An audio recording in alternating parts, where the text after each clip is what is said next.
कैसे बनती हैं महिला नागा साधु? महाकुंभ के बाद कहाँ हो जाती हैं गायब? क्या नागा साधुओं की तरह बिना पोशाक के रहती हैं महिला नागा साधु? जाने इनकी रहस्यमय दुनिया। नमस्कार दोस्तों, महिला नागा साधुओं की जीवन शैली और परंपराएं पुरुष नागा साधुओं से अलग होती हैं। हालांकि वे भी नागा साधुओं की तरह ही सामाजिक और पारिवारिक जीवन से दूर रहती हैं और अपने जीवन को आध्यात्मिक अभ्यास में समर्पित करती हैं। आइए जानते हैं महिला नागा साधु की रहस्यमय दुनिया। इस बार 13 जनवरी 2025 से यूपी के प्रयागराज में महाकुंभ की शुरुआत हो चुकी है। वहीं महाकुंभ का समापन 26 फरवरी 2025 को महाशिवरात्रि के दिन होगा। हर बार की तरह इस बार भी नागा साधु इस मेले के सबसे बड़े आकर्षण हैं। इन नागा साधुओं में महिला नागा साधु भी शामिल हैं।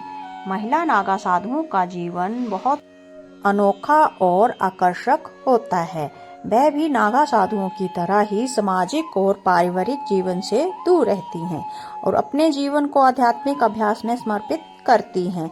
लेकिन महिला नागा साधुओं की जीवन शैली और परंपराएं पुरुष नागा साधुओं से कुछ अलग होती हैं।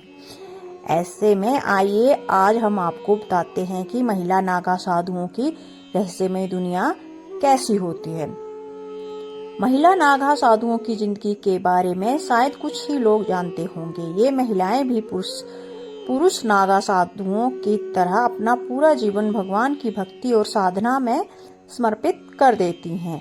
उनके दिन की शुरुआत पूजा पाठ से होती है और अंत भी ईश्वर की आराधना में होता है। नागा साधु बनने के बाद उन्हें माता कहकर पुकारा जाता है। महिला नागा साधुओं की परंपरा में कपड़े पहनने का महत्व है, लेकिन वे अपने कपड़ों को बहुत ही साधारण और कम रखती हैं।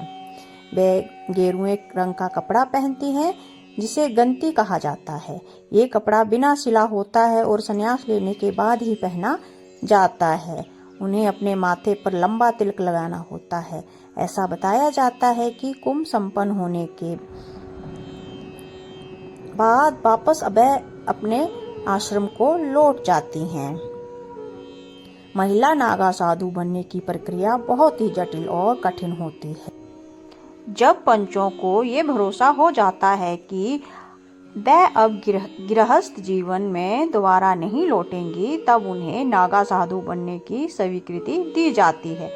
उसके बाद उन्हें 6 से 12 साल तक ब्रह्मचर्य का पालन करना पड़ता है। इस दौरान ये देखा जाता है कि वह ईश्वर की सेवा के लिए पूरी तरह समर्पित है या नहीं।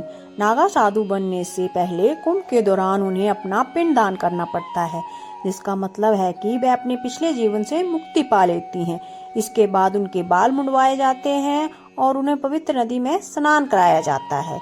यही उनकी साधना की शुरुआत होती है। नागा साधु बनने के बाद करीब 10 से 15 साल का वक्त लग जाता है। उसके बाद मेले के दौरान वे पवित्र स्नान में भी भाग लेती हैं, लेकिन हमेशा कपड़े पहनकर।